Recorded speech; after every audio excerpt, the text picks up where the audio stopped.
We are back, comfortably zoned, flying high over that zone.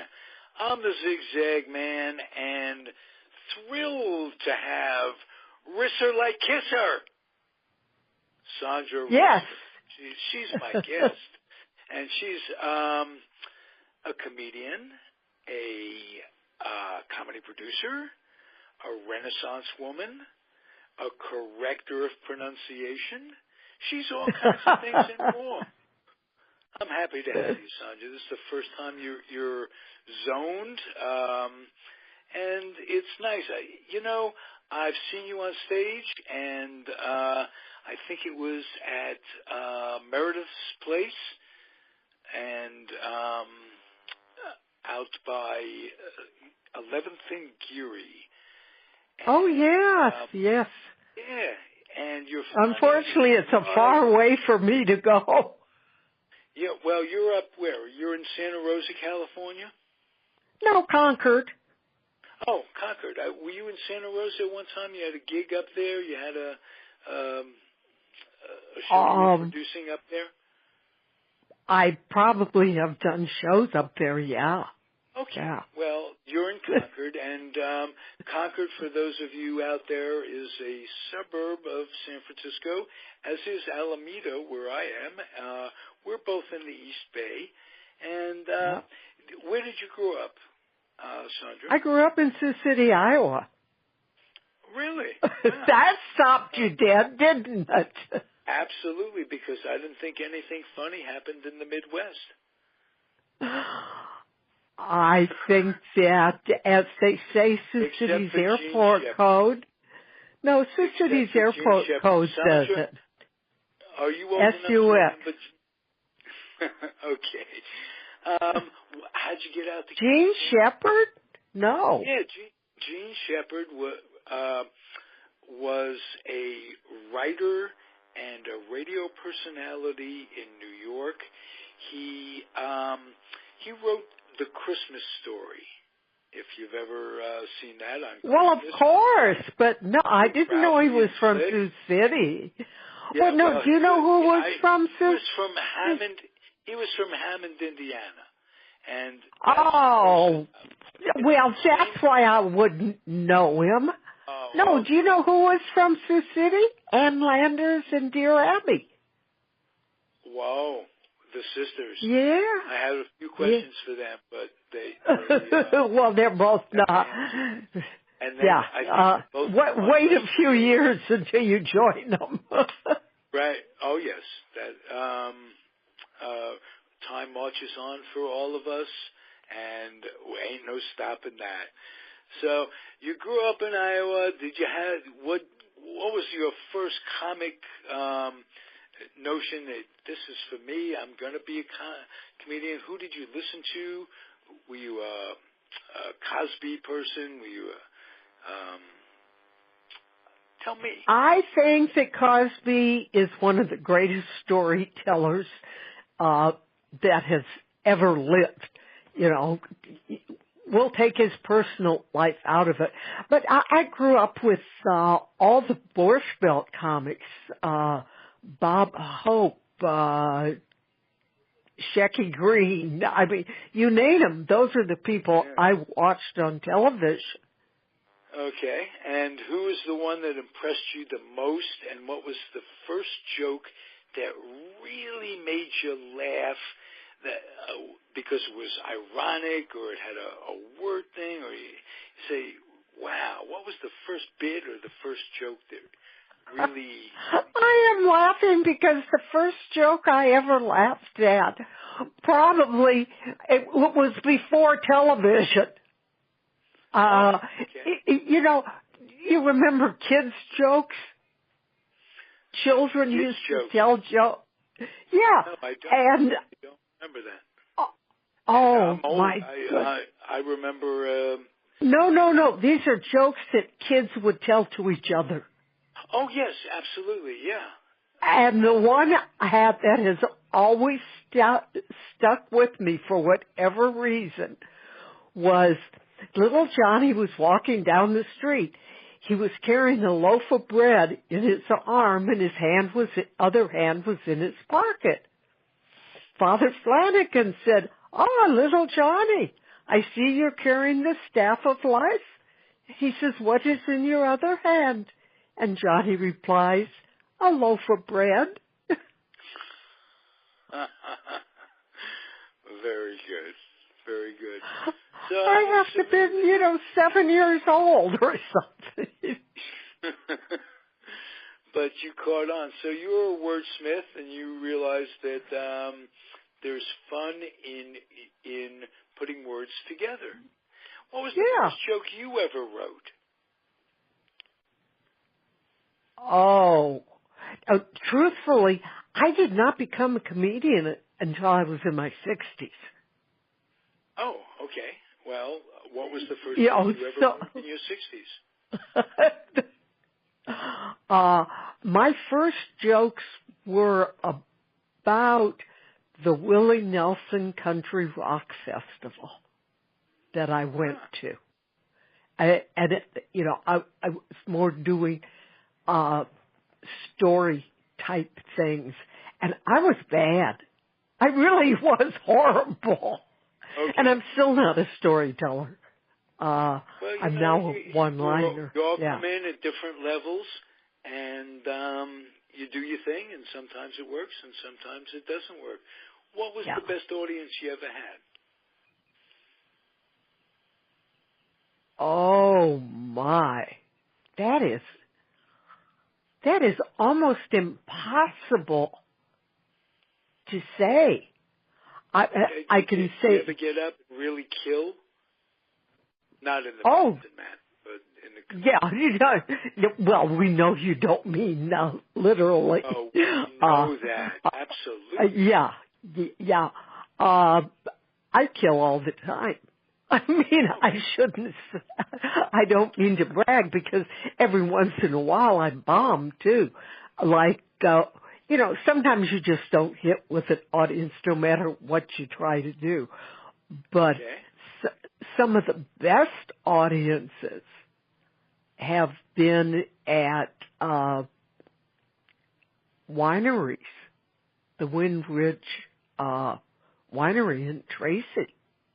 Right. And is that a regular comic venue up there, or you were just up there? Somebody does comedy there about 4 times a year, and I've done the show a couple of times. But I've killed at the LA Comedy Club in Las Vegas. I have bombed in Louisville, Kentucky. What's an average day in a comedian's life like from your standpoint? Because generally speaking, you're not going to be performing until evening hours, and one tends to get up and as a comedian, do you put your writing shoes on? Do you make an appointment with yourself to sit and write every day, or do you just scan the papers and look for things that are funny? How do you go through the day as a comedian? I would say that 90% of my day is spent on the computer. Okay. Looking for work, contacting people. I do my writing on the computer. I do not do a notebook. So I do my writing on the computer. Recently, and I have files of things that I have written over the past 14 years. I have been pulling up the old files and looking at premises that I either forgot I had or jokes that I wrote that I was so new they weren't that good, and rewriting them. Right. And, that's a lot of my day. A lot of people don't realize that a comedian, it is a craft, and that when they get up and do an hour or do 20 minutes or whatever it is, a lot goes into that. A lot goes into a comedian's mind that, you don't see when they're at the final product. Jokes that bomb, jokes that have to be rewritten. Oh, yeah. Yeah, very interesting. What would you tell a young comedian coming up that, you've been doing it for a while now, and what would you tell them to beware of that you wish you would have known when you started? I was lucky that when I started getting semi-serious about it, I'm going to admit I went to the San Francisco Comedy College. It does not matter where you go or what you do, but learn your craft. Learn how to write jokes. To me, I see some of the new people coming up, and they have no punchlines because they don't know what a punchline is. They don't have any stage presence. They're pacing the stage, not moving with purpose. They're just fiddling with the mic stand. There is so much to learn in the craft, and I look at it like golf. If you go to a driving range and just get out there and start hitting balls, and you're not doing something right, you're going to just keep doing it wrong more, because that's going to become your pattern. So very interesting. if all you do is go to open mics and see other comics that are open micers, and you never talk to anybody or you never read books on how to write jokes, what to do, you're not going to get better. Right. And most of the comedians I know that are new, that are doing well, if an older, and I mean more experienced comedian, not older in age, says, hey, do you mind if I just say a little something? And most of them will say, oh, no, tell me. And these are the ones that are working on the craft because they want to get better. Right. If they're open to learning, you just have to be open to learning, open to change, open to the fact that there is no one set of rules that make one funny and make someone else not funny. I mean, there's all kinds of things go into it. It's timing, it's looks, it's stage movements. But I want to elaborate on something you said, and I'm going to give you a piece of the only thing I can tell you of knowledge to be a comedian, for not just for you people out there. It's not necessarily the punch line. It's the punch word. Because the last word, the punch word, and if you're a comedian, work on that punch word. Change your last line around so whatever you say it's funny. You definitely have said it there, or as the saying goes, don't talk past the punch word. Right, and because unless you have a topper, the topper has to be funnier than the joke. If it's not funnier than the joke, it brings down the joke. Yeah. So that's all the instruction you get from me, because what the hell do I know? I haven't been funny since 1987, I think it was, when oh, that's probably not I fell true. going on the stage, and that was funny. Hey, Here's your next gig. What do you have This show is shameless self-production, self-indulgence. What do you got going? Tell me what's. Well, I have a couple of exciting things. Friday, I'm going to be at the Spice Monkey in Oakland doing the, what is it, Joker Get Off the Stage, Okay. which is kind of fun. You get 4 minutes and you're paired against somebody, and whoever likes you, whoever can tell the most jokes and gets the most laughs, then the audience claps for. It's kind of a silly competition, tell but it's everybody fun. out there when it starts. Tell when the gig starts. It starts at 7:30.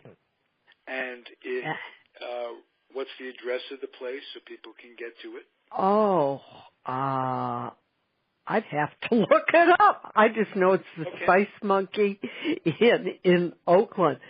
But there is another one I would really like to tell people about. Please. There was a comedian, well, she is still a comedian, but it's been going on 3 years now. She went back to India to take care of her aging parents. She is a U.S. citizen. She's outspoken, and she's gay, does not go over well in India. She ran a nonprofit here. Anyway, make a very long story shorter, details are on Facebook. She was harassed by the police, arrested, thrown in jail, her U.S. passport taken away from her, and she was stuck for over 2 years. Whoa. Stuck in India, not... Stuck in India, could not, as I said, she was a triathlete. She couldn't go to competitions. She was a comedian who had bookings around Europe. She could not go to anything. What is her name? Vasu Primlani. Primlani. She is back in the States, and we're having a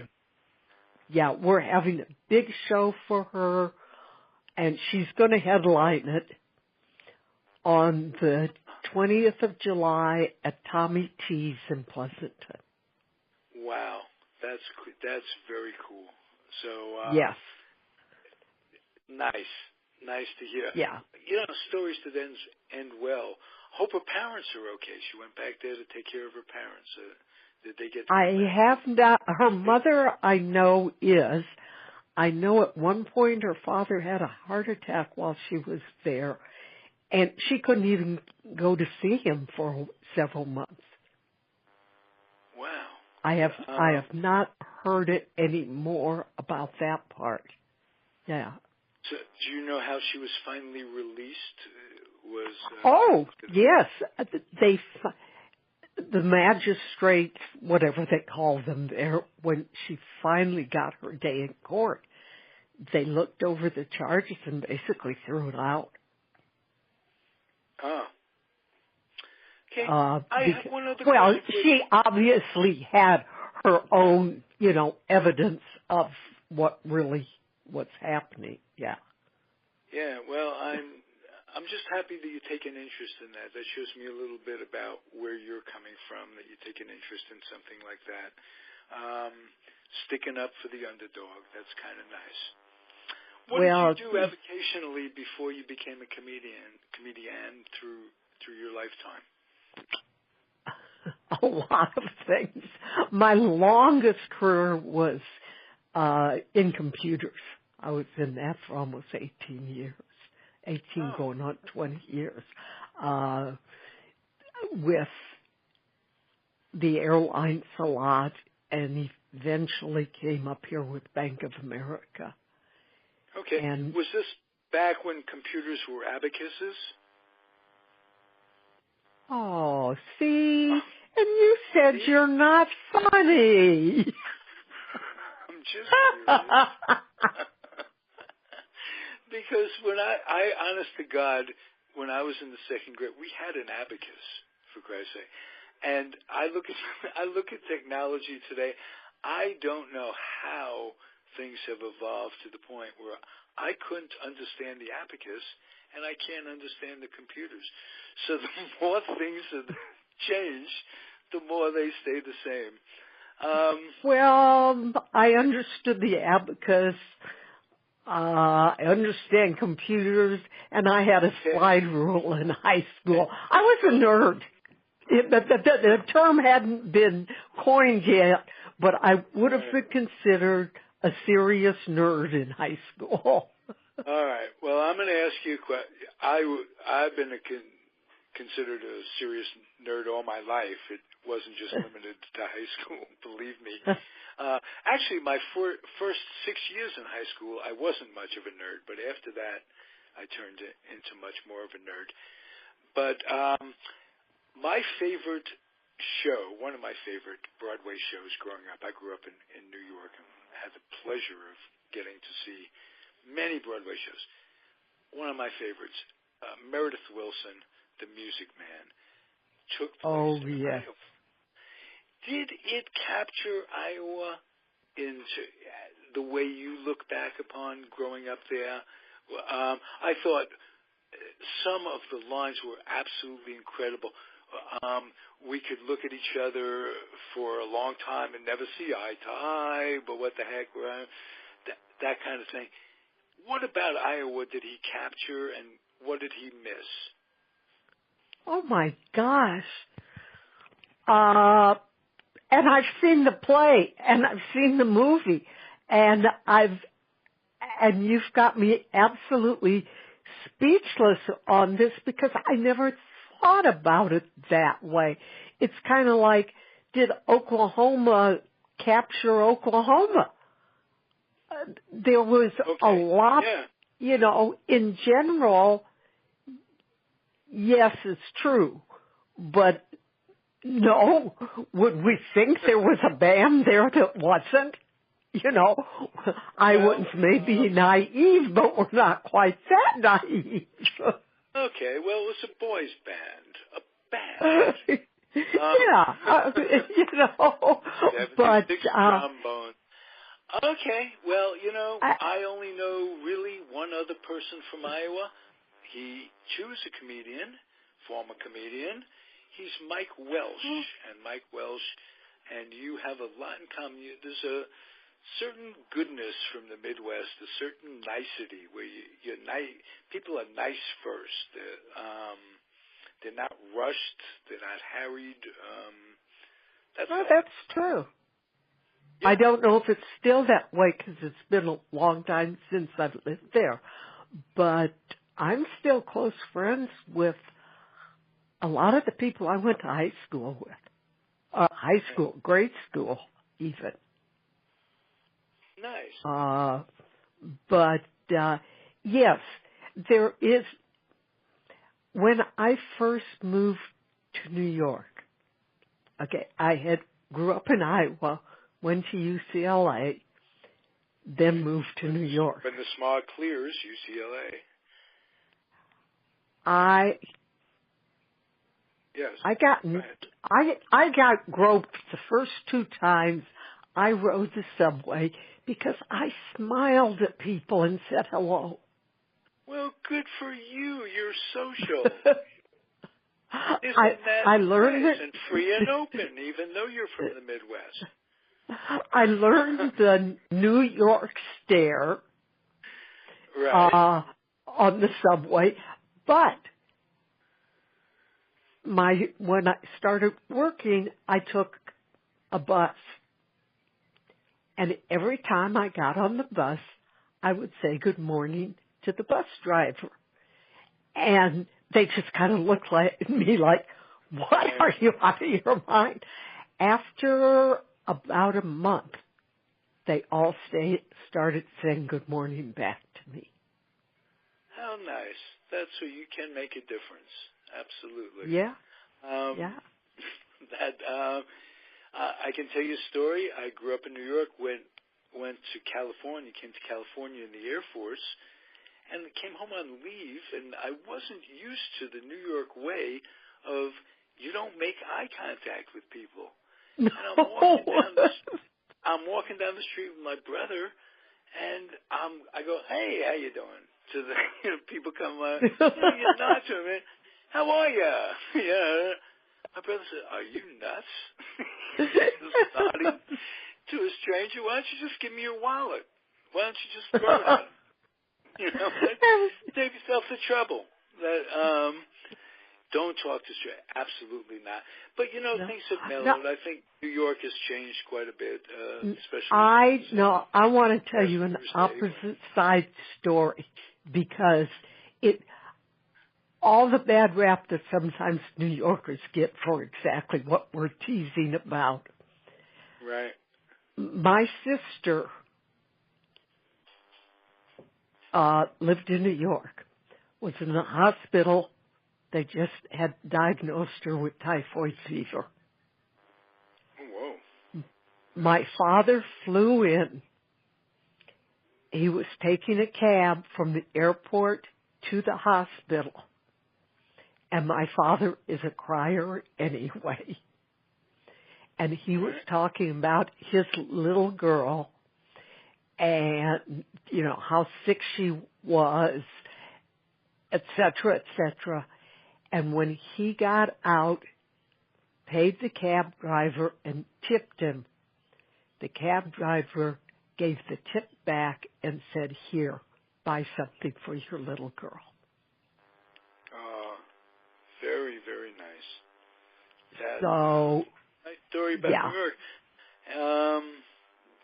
Geez, nice place to grow up. I'm glad I didn't get to live there all my life because of a number of things, the weather notwithstanding, all of it. I'm glad I'm in California, but I so look forward to going back at the end of August for a neighborhood reunion, a camp reunion, hopefully a little mini camp reunion up in the Poconos. So wow. We have an Airbnb in the neighborhood that I grew up in, not 5 blocks from where my parents had their apartment. And so it's real cool. I'm looking forward to that. It's exciting times around here. We're going to do some podcasts from back there. And, so New York's a wonderful place, and as is California. If you had anything to do all over again, would have you done it just the same? Probably. And this is the truth. I've thought about it, and as I said, I know how smart I was. Well, I still am. And honest. But I always made a separation. Did I want to work hard enough that I could have become the managers, the CEOs, the whatever of a company, or did I want a life too? And I always chose life. Right. And I would... Absolute, complete agreement. Some people work to live, some people live to work. And I live to work or work to live. Or don't really work, actually, to do anything. And work's not a good word. Did you remember Maynard G. Krebs when you... he had an extreme aversion to the word itself. And I have much the same. I suffer from that and a number of other things that are debilitating on some level or another mentally. But I do the best I can, huh? That's what we can do. I don't know. And Jesus loves me, so I'm not too worried. Well, I don't know if he loves me. But... he loves me. He certainly would love you if he got to know you. I know he loves me. I know he does, because we're both a lot alike. We're both Jew boys. Well, He you would know, appreciate and I'm a Jew he girl. would appreciate that we both hang on crosses of one level or another. Jews tend to hang on a lot of crosses. So, and he'd appreciate it because he's a Jew boy, and Jew boys. Well, I think he probably had a good sense of humor. I'll bet he did, because he created me, and he created us, you and I, in his image, huh? Gotta give the guy that, all right? No, God created us in his image. I hope he could do something about our political, yes, God, that's true. I get confused with all of it. But I hope that whoever's listening up there can do something about our situation as so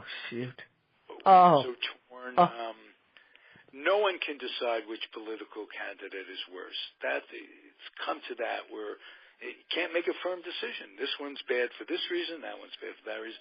It's horrible. I don't know what they're going to do. I think it's probably too late for this year. But for this year, we have, this election, we have got to get a viable third party that actually the newspapers will even print about. Because I don't know enough about the third party, because it's like they ignore them. Business or anything.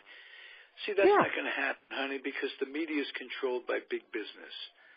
So whatever we're getting in terms of news is absolutely what they want us to hear. We're in some serious trouble, and it's not comedy, but it's serious. Yeah, exactly, and it's not funny, but it's funny, if you know what I mean. Hey, listen, you're a delight. I'm glad you came. I'm putting this segment with another segment that I recorded earlier in the week. I want to tell everybody out there with Lenny Randall, who is a great ambassador to baseball, and he introduces the show to a prospect. Lenny Randall runs schools, he's an international host to baseball, and he discovers baseball prospects. He introduced the show to a fellow by the name of Marcus Kidd the other day, and short little interview introducing us. Tremendous though. So you're in good company for this production. We're going to put it together. That's in stage 2. I really enjoyed having you on. I hope you'll come back from time to time. I want to ask you one or two things more before you go. Sure. One thing I want to ask you is that you see a lot of comedy out there. You see a lot of young comedians in the San Francisco Bay Area, which is incredibly famous for developing comedians. The Hub, Robin Williams got started here. Even though if you went on the internet, you would say it looks like he got started at the Comedy Store in L.A. No, he got started at the Holy City Zoo, and all that. So San Francisco is replete with great people who came out of here. Who do you see coming up as a young person who you say, well, follow this person with a bullet, you know what I mean? In other words, they're really making it, or they have what you think is what's needed to succeed, the capabilities. That was a great question, huh? We may have to strike that question, but I know what you're saying, and what I'm saying. 3 of the absolute tops go between here and L.A. now. Sammy Obey, Kabir Singh, and Brendan Lynch are all wonderful comedians. I mean, there are so many others that it's kind of hard to pick them out. But those are but they're your first. Christine Bentley. Now, I want to ask you, identify those three with a short description of why you think that they're on their way. A little scouting report, if you will.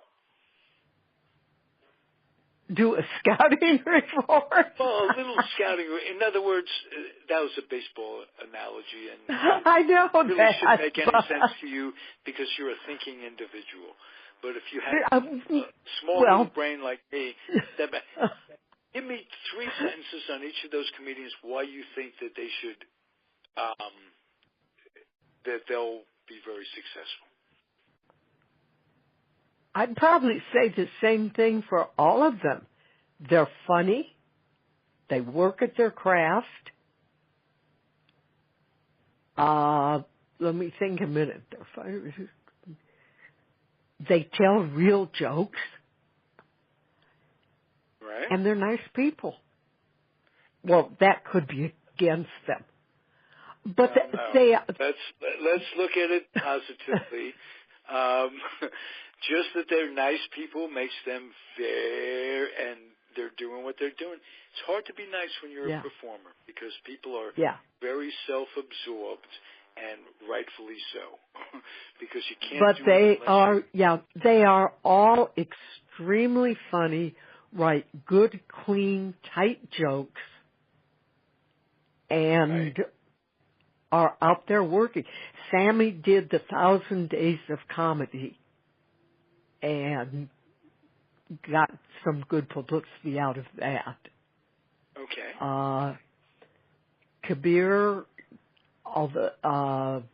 has been on, I want to say Comedy Central and some other things.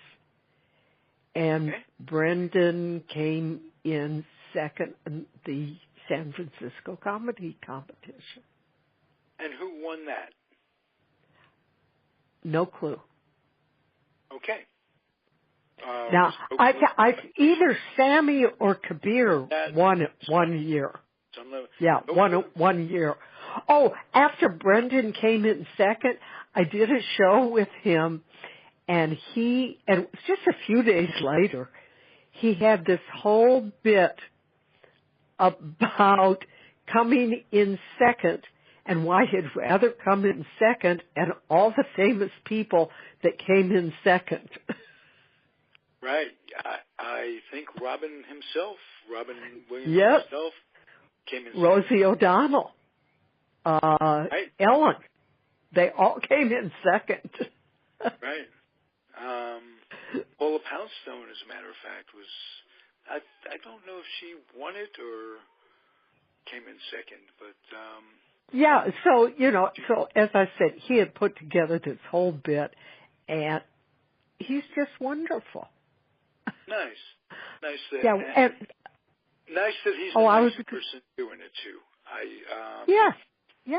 That makes a difference. And I remember when we were all doing open mics together at Tommy T's. They were all a little bit more experienced than me. Right. But we did them. And each one at different times, I remember going up to and saying, "You're going to make it." Nice. You can tell. You were able to pick them out. So you'll come back again and you'll tell me who's coming up in the biz, and you'll grace us with your nicety and your humor. I really enjoy having you.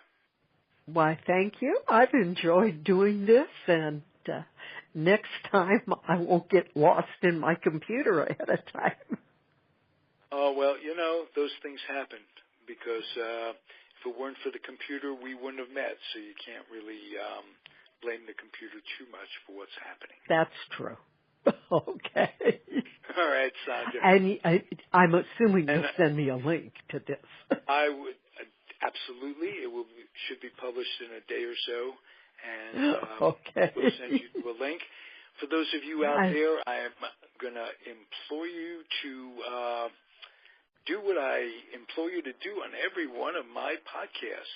That is to keep your humor dry, keep your dreams wet, keep your children out of recruiting stations, military recruiting stations, and off the laps of clerics that wear dresses.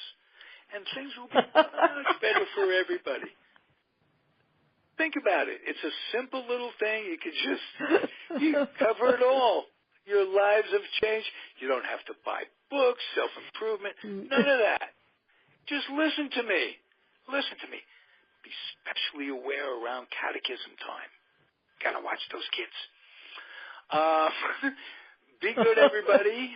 Keep on. We got a second segment. So Lenny Randall, New York Met, former New York Met, former Texas Ranger baseball player, coming back to the zone to introduce his next Say Hey Kid, quote Lenny Randall. Puts a lot of pressure on Marcus, but we'll talk about it. So thank you, Sandra. Keep the faith. Thank you. See you soon. Okay, Bye. thanks. Bye.